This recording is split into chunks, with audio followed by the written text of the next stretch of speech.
Hola, ¿qué tal? ¿Cómo están? Bienvenidos. Como siempre, gracias por acompañarnos aquí en nuestro canal de YouTube. Quiero ofrecerles hoy algunos puntos de vista sobre tres protagonistas del momento, sobre todo el momento argentino. Una es la señora Cristina Fernández de Kirchner, luego el presidente Javier Milei y tercero Donald Trump, el presidente electo de Estados Unidos, que se ha vuelto también un protagonista de la vida política argentina, aunque parezca mentira.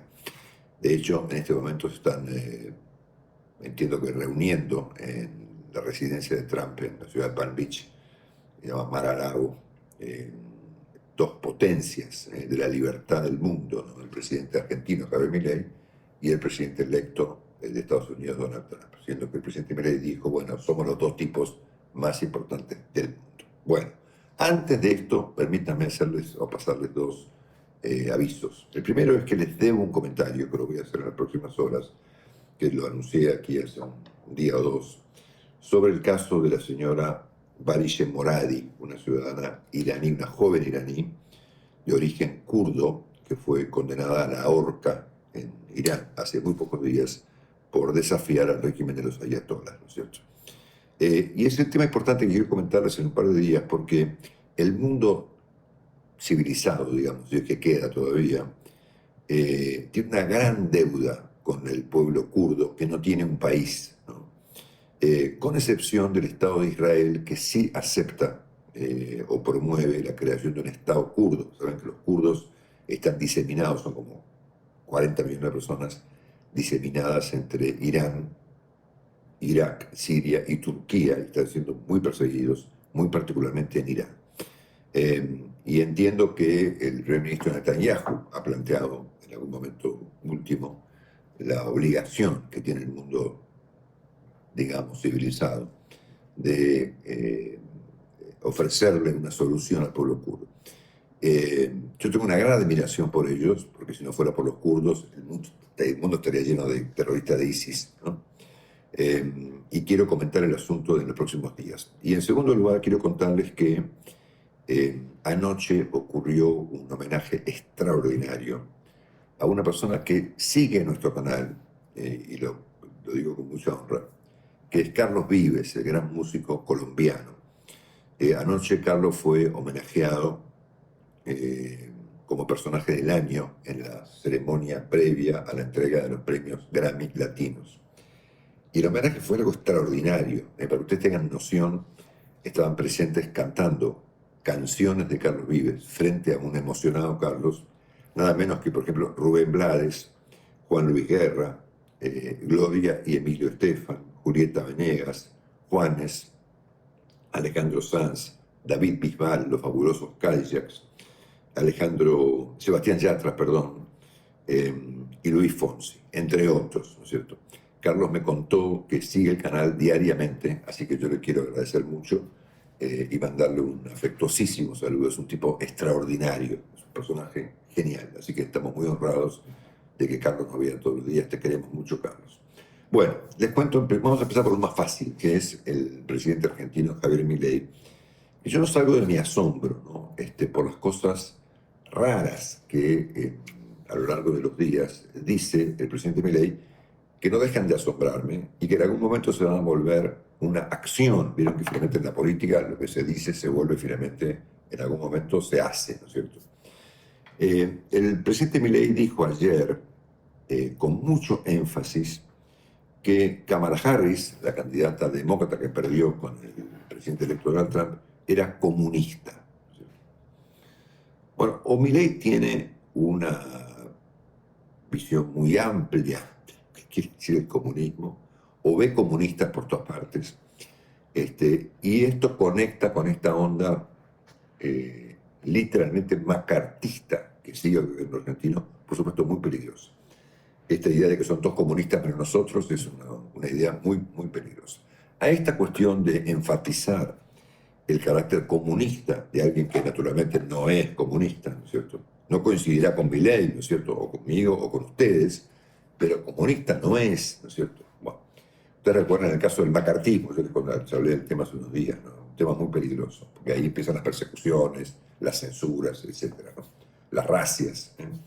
Bueno, Luego insistió contra el diario La Nación, eh, responsabilizando al dueño del diario, el señor Zaguier, los hermanos Zaguier, de enviar a sus periodistas con comentarios, dijo, atención con esto, de carácter violento, ¿no? O sea, a juicio del presidente Milei, que se está volviendo un macartista, arriba de eso, Milei considera que un punto de vista, una opinión, un análisis, una crítica, es un acto de violencia, ¿no? Que es una cuestión complicada también para tener en cuenta, porque, a ver, estamos claros que una crítica, un punto de vista aún equivocado, ¿no es cierto? Yo generalmente comparto los puntos de vista de los columnistas del diario La Nación, pero ustedes pueden no compartirlos, digamos, ¿no? Y son bastante fuertes, por cierto, ¿no? Solo que cuando uno habla en la radio o aquí en un canal de YouTube, las cosas que uno dice parecen más fuertes que cuando un periodista las escribe, pero los tipos dicen cosas muy fuertes y muy importantes. Pero en cualquier caso, el presidente considera la crítica como un acto de violencia, ¿no? Luego dijo que, es un comentario rarísimo, que Elon Musk, que se ha vuelto hoy, como le dicen en el entorno de Trump, el tío Elon, se ha metido de manera súbita, porque era un enemigo de Trump, ¿no? Ahora está metido en todas partes, ¿no es cierto? Presumo que por negocio, ¿no es cierto? Bueno, ha dicho que Elon Musk ha salvado a la humanidad. Dije, wow, ¿no es cierto? Elon Musk habrá descubierto el equivalente de la penicilina, ¿no es cierto? Habrá hecho un descubrimiento médico que salvará a las personas que padecen enfermedades dramáticas. No, Milei dijo que Musk salvó a la humanidad por haber comprado lo que era Twitter en su momento y ahora es la red social X, ¿no? Atención, de la que muchos diarios importantes del mundo están rajando, por el contenido tóxico de Twitter. Por ejemplo, el Guardian de Londres o La Vanguardia de Barcelona son dos grandes diarios. Han anunciado ayer y hoy que retiran sus cuentas de Twitter, ¿no es cierto? Y aquí también es interesante esto mirarlo porque es cierto, como dijo Milei, que a partir de Twitter o de ahora X, la gente puede opinar sin censura, lo cual está muy bien, y todo el mundo puede decir lo que quiera, ¿no es cierto? Generalmente la gente dice barbaridades y lo hace de manera anónima, ¿no es cierto? Que eso está muy mal. Pero en cualquier caso, yo no tengo ninguna objeción sobre eso. Lo que sí creo, importante subrayar, es que Milei supone que Elon Musk ha reinventado el periodismo. Es decir, Milei supone que un grupo, por ejemplo, de enajenados, fanatizados con su figura y que lo elogian de manera radical, como pasaba además con otras figuras políticas, ¿no es cierto? Son, en rigor de verdad, los nuevos periodistas, ¿no es cierto? Los que dicen la verdad. Es una visión rara, en un conjunto de comentarios cada vez más raros que formula el presidente argentino Javier Milei. Y culmino el capítulo Milei con una reconfirmación que él planteó ayer, de que está dispuesto a nombrar jueces de la Corte por decreto, ¿no? Saben que en la Corte Argentina hay vacantes y hay dos jueces que están postulados. Uno, el doctor García Mancilla, sobre quien no hay muchas objeciones, como tampoco hay mucho entusiasmo, por supuesto, para nominar a los jueces de la Corte. Después está el juez Ariel Lijo, que es un juez federal, que es un personaje básicamente impresentable, ¿no es cierto? Y me parece que Milei está dispuesto a nombrarlo al hijo en comisión por decreto, lo cual sería una situación bastante escandalosa. Bueno, pasamos al amigo del presidente Milei, su admirado Donald Trump. Yo no entiendo muy bien cuál es la razón por la cual Milei admira tanto a un proyecto de autócrata que no tiene nada de liberal en lo económico, como Milei sugiere que él es, ¿no es cierto? Pero bueno, qué sé yo, cada uno admira a quien puede, ¿no es cierto? Yo lo admiro a Carlos Vives, yo qué sé, es un asunto mío, y él admira a Trump. Bueno, los últimos hechos o dichos de Trump también son muy raros, o en todo caso ya aquí muy peligrosos. Por ejemplo, ayer sugirió que va a intentar una reelección. O sea, aún no asumió su segundo mandato. Ayer sugirió en el Congreso norteamericano que podría aspirar a un tercero. Dijo, bueno, si a ustedes les parece, ¿no es cierto? Eso está prohibido en Estados Unidos por la Constitución. Pero Trump está sugiriendo aquí que él aspira a tener 3 mandatos, no 2, cosa que no se puede hacer, y que por lo tanto aspira o pretende reformar la Constitución de Estados Unidos. Ya de por sí un tema complicado. Segundo, si miramos sus designaciones, elegí 4, las designaciones que él anticipó para ofrecerles un punto de vista sobre lo que las personas que le acaban de hablar. Por ejemplo, nombró al frente del Pentágono a un señor llamado Pete Hegseth. John Hegseth es un comentarista de la televisión, de la cadena Fox, en donde se ejerce, como muchos lugares de la Argentina, el periodismo militante, que es una versión amigable del periodismo con los políticos, ¿no es cierto? Puede ser que el señor Hegseth tenga algún mérito militar, ¿no es cierto? Estuvo en Afganistán, qué sé yo. Pero lo nombró en su condición de comentarista de televisión, ¿no? Un comentarista de la cadena Fox, ¿no? Raro para un cargo tan relevante a nivel mundial como es el Pentágono, ¿no es cierto? Que es donde se conduce la Fuerza Armada de Estados Unidos. Segundo, ha designado a un diputado, un representante por el estado de la Florida, que se llama Matt Gaetz, como fiscal general. Saben que en el gabinete norteamericano todos los cargos se llaman secretario de Estado, secretario de no sé qué, excepto el secretario de Justicia, que se lo llama fiscal general, un cargo muy importante, que en su momento lo protagonizó nada menos que Bob Kennedy, ¿no es cierto? Bueno, este señor, el señor Matt Gaetz, eh, bueno, está siendo investigado, o fue investigado, por el Comité de Ética de la Cámara de Representantes y por el FBI, por asuntos raros sexuales con menores, ¿cierto? Un tema muy complicado. El tipo es un agitador, un provocador profesional, que tiene como misión seguramente limpiar todos los asuntos vidriosos judiciales que rodean, obviamente, al presidente electo Donald Trump.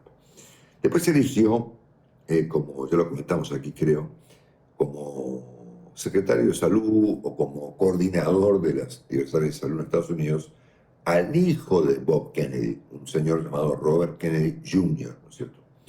Que es un lunático, ¿no?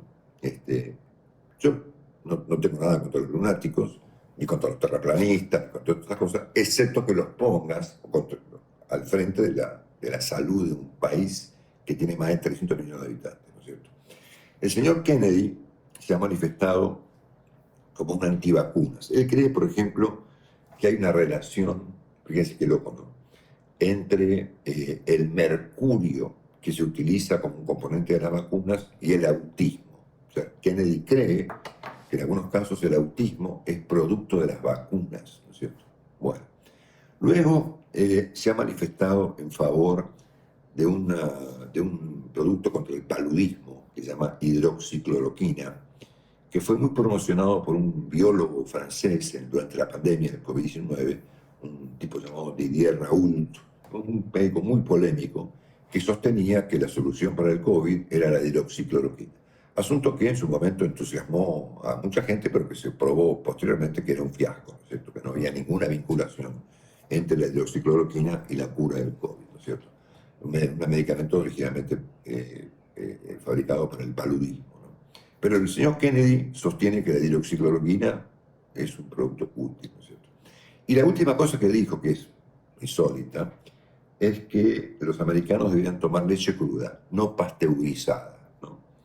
A ver, ¿saben que la leche cruda está autorizada en Estados Unidos y en algunos estados, siempre y cuando una familia, una persona, un pueblo tenga una vaca cerca, ¿no es cierto? Y que ellos quieran tomar leche recién ordeñada, que por supuesto puede incluir bacterias y complicaciones muy serias para la salud, sobre todo cuando, no sé, presumo que se pueda vender masivamente leche no pasteurizada, ¿no? Pero bueno, el señor Kennedy sugiere que hay que tomar leche no pasteurizada, así que habría que volver, no sé, al siglo XVIII o al siglo XVII, cuando no existía la pasteurización, ¿no es cierto? Y bueno, son designaciones locas, ¿no es cierto? Y finalmente, antes de meternos en el tema de Cristina Kirchner, que es el que me queda, él designó como secretario de Estado a un senador por la Florida también, de origen latino, se llama Marco Rubio, cuyos padres son cubanos, ¿no? Es la primera vez que hay un latino tan encumbrado, digamos, en el gobierno norteamericano, porque va a ser el secretario de Estado, es decir, el canciller norteamericano, un cargo súper importante, sobre todo en este momento tan convulsionado del mundo, ¿no? El señor Rubio va a tener la espantosa, de entregarle Ucrania a Putin, ¿no? Y dejar a los europeos que se arreglen como puedan contra la amenaza que significa Vladimir Putin, tanto para Ucrania para los países vecinos de Ucrania, como son Polonia y los países del Báltico, y los países del norte de Europa, como Finlandia, Suecia y Noruega, ¿no es cierto? Y por supuesto el resto de Europa, ¿no? Así que un triste papel va a tener Marco Rubio, porque le toca ser el canciller de un presidente que está dispuesto a pactar con Putin, le guste o no a Ucrania, su rendición, ¿no es cierto? Bueno, programa complicado. Entonces, comentarios sobre el presidente Milei, sobre cosas raras que dice, y comentarios sobre cosas raras que dice y hace el presidente electo Donald Trump. Entre ellos se conectan, ¿no es cierto?, porque son finalmente muy parecidos, ¿no? Milei parece una suerte de clon, ¿no es cierto?, de Trump. Y también, curiosamente, lo hemos comentado acá también, el tercer personaje que introduzco en el comentario de hoy, que es la señora Kirchner, también se le parece mucho a ellos, ¿no? Tienen algunos rasgos muy similares, y lo interesante del caso es que parecen tan contrapuestos, ¿no? Pero no lo son, ¿no? De hecho, hemos comentado aquí en nuestro canal que parecía haber el otro día una controversia entre Milei y Cristina Kirchner, a ver cuál de los dos se parecía más a Trump, ¿no es cierto? Bueno, ustedes saben que acaba de conocerse un fallo judicial de segunda instancia, dictado por un tribunal, por la Cámara de Casación Penal, es casi una corte penal, confirmando un fallo de un tribunal inferior de fines del 2022 que declara culpable a Cristina Kirchner de administración fraudulenta, a ella y a 11 personas más. Esto no es ninguna novedad, ¿no es cierto?, porque todo el mundo sabía que esto iba a ocurrir. Es un fallo que confirma el fallo anterior, es un fallo atenuado, digamos, no es un fallo como mucha gente esperaba. Yo, por ejemplo, que esperaba un fallo más duro, digamos. Pero bueno, efectivamente se abre un camino ahora para ella, que es apelar esto ante la Corte. Una primera observación podría ser la reacción de Cristina Kirchner ante este fallo judicial, ¿no es cierto? Saben que Lázaro Báez, que es la persona a la que la justicia acusa a Cristina Kirchner, acusa no, ¿cómo se llama?, confirma su culpabilidad de haber desviado fondos públicos para la pública en su provincia de Santa Cruz, se llama Lázaro Báez, ¿no?, que era un testaferro de Néstor Kirchner, el marido de señora Kirchner, expresidente de la Argentina, ¿no es cierto? Y hay aquí algunas cuestiones adicionales complicadas, ¿no es cierto?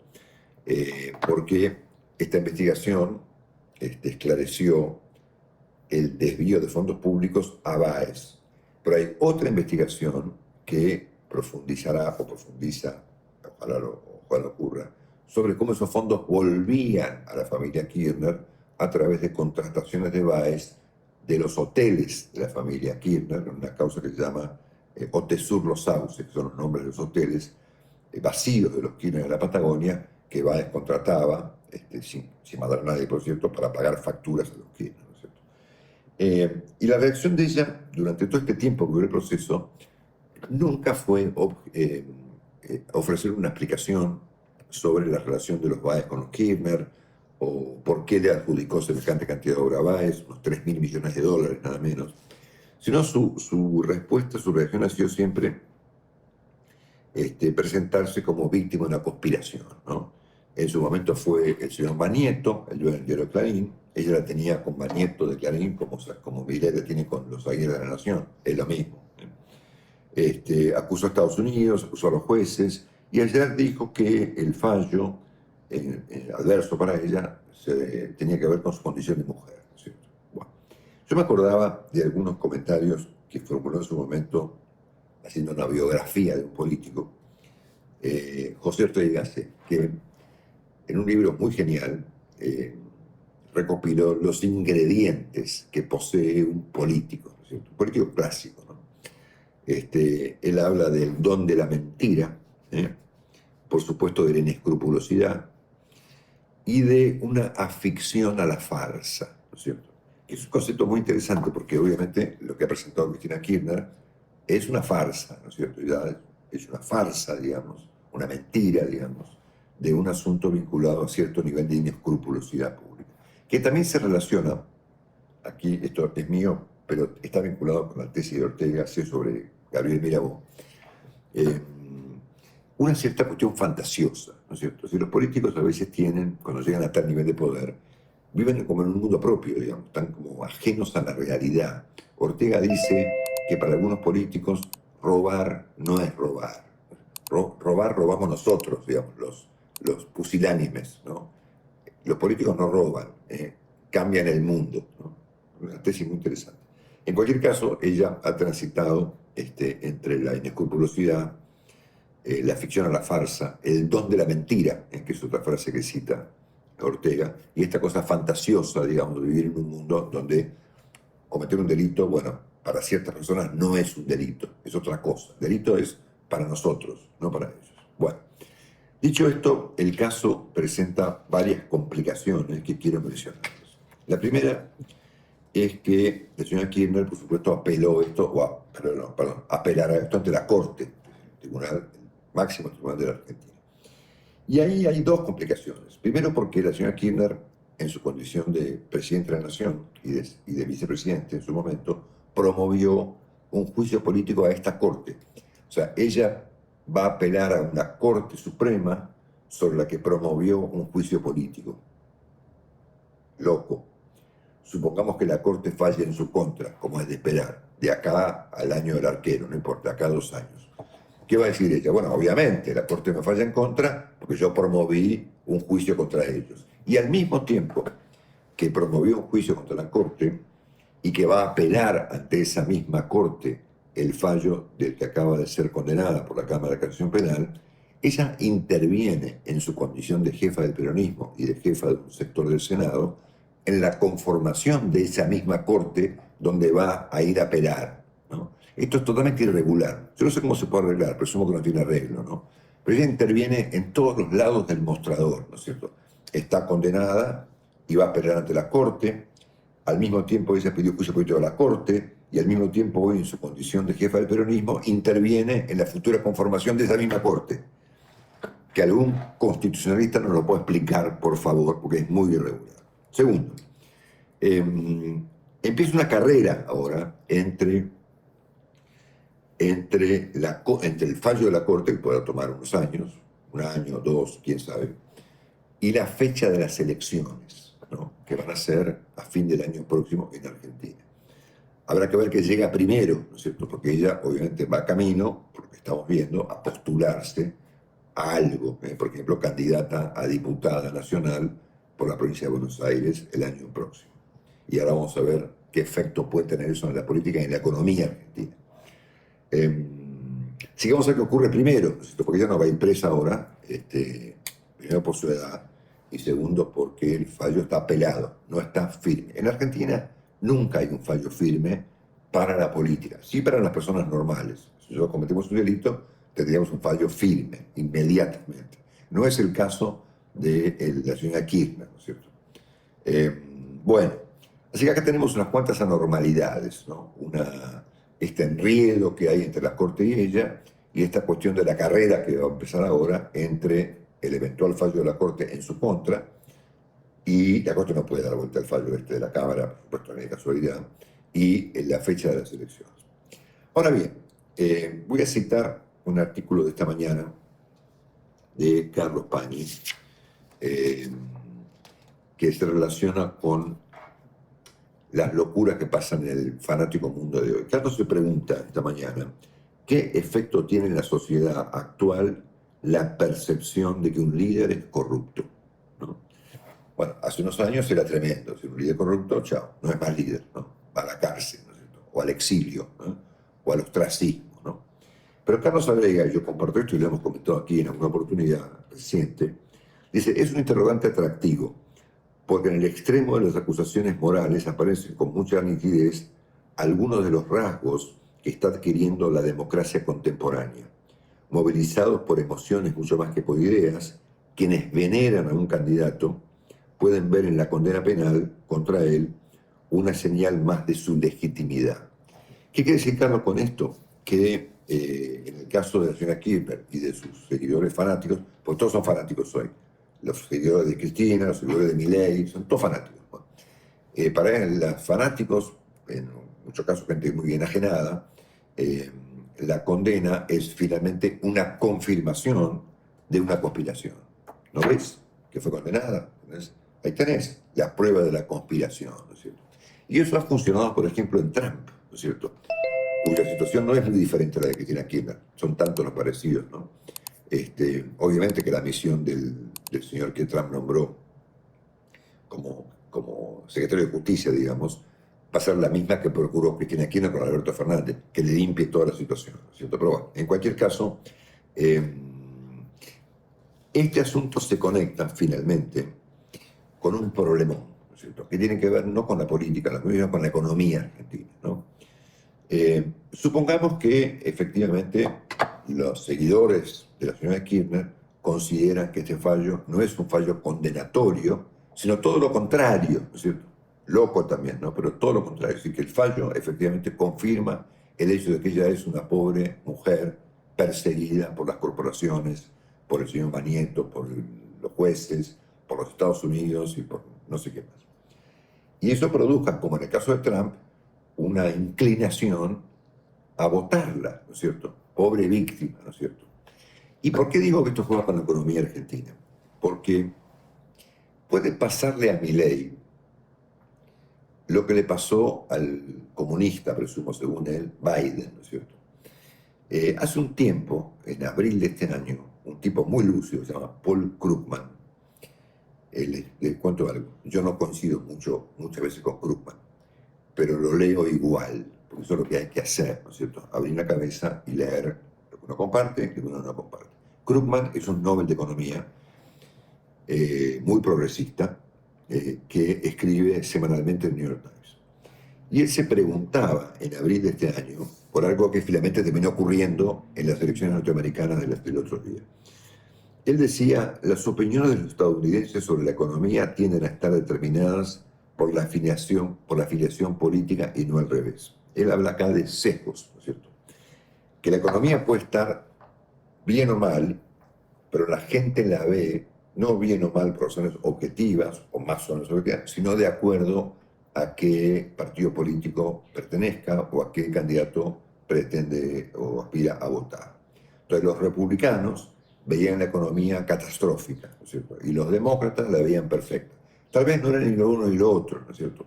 Pero Krugman decía en ese artículo publicado, repito, en abril de este año 24,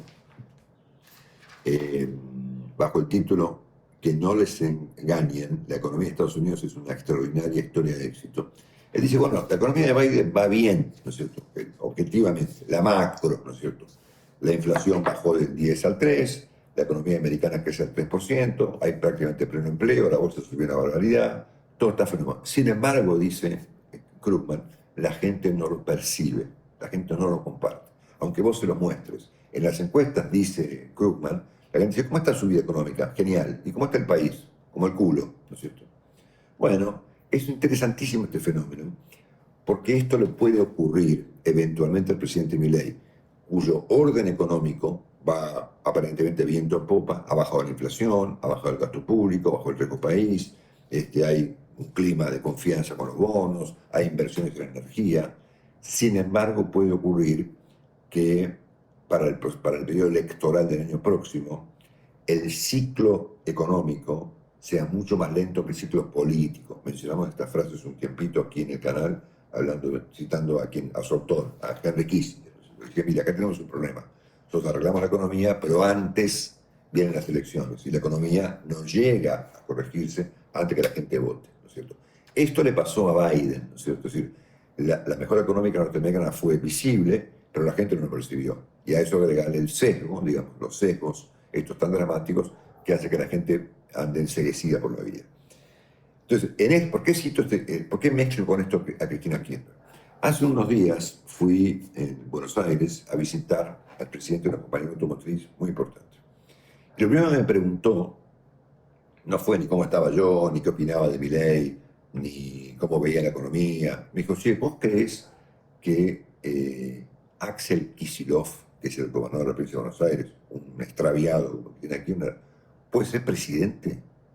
Yo le dije, mira, me parece que no. Y en cualquier caso, falta mucho para saberlo. Pero yo, ¿por qué te interesa esa pregunta tan rara? No, porque tengo que hablar con mi casa matriz para conseguir una inversión. Y si ellos me van a preguntar cómo sigue lo de Milei de acá para adelante, porque si viene Kicillof o vuelve Cristina, no ponen un peso en la Argentina, ¿no es cierto? Entonces acá se mezclan las cosas y voy a tratar de hacerme entender, ¿no?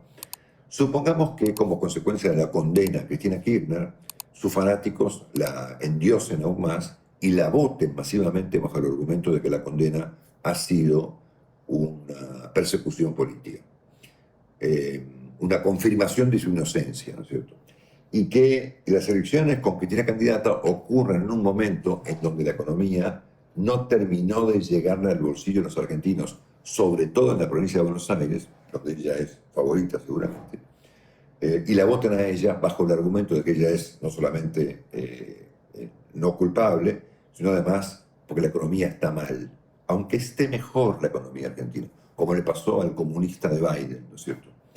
Y ahí, chao, ¿no es cierto? Porque el obstáculo más importante que tiene el éxito económico de Milei no es ni el cepo, el cambiario, ni los impuestos, no, es Cristina Kirchner, ¿no es cierto? Es decir, la perspectiva de que Argentina vuelva a las andadas más populistas que las actuales, ¿no es cierto?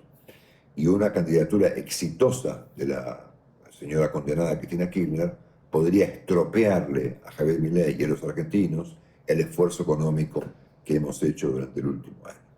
Dicho esto, creo que hablé demasiado. Les agradezco mucho la paciencia y nos reencontramos seguramente el fin de semana. Y no me olvido contarles la historia de la horca de Irán y del muy sufrido y heroico pueblo kurdo. Nos vemos el fin de semana. Chao.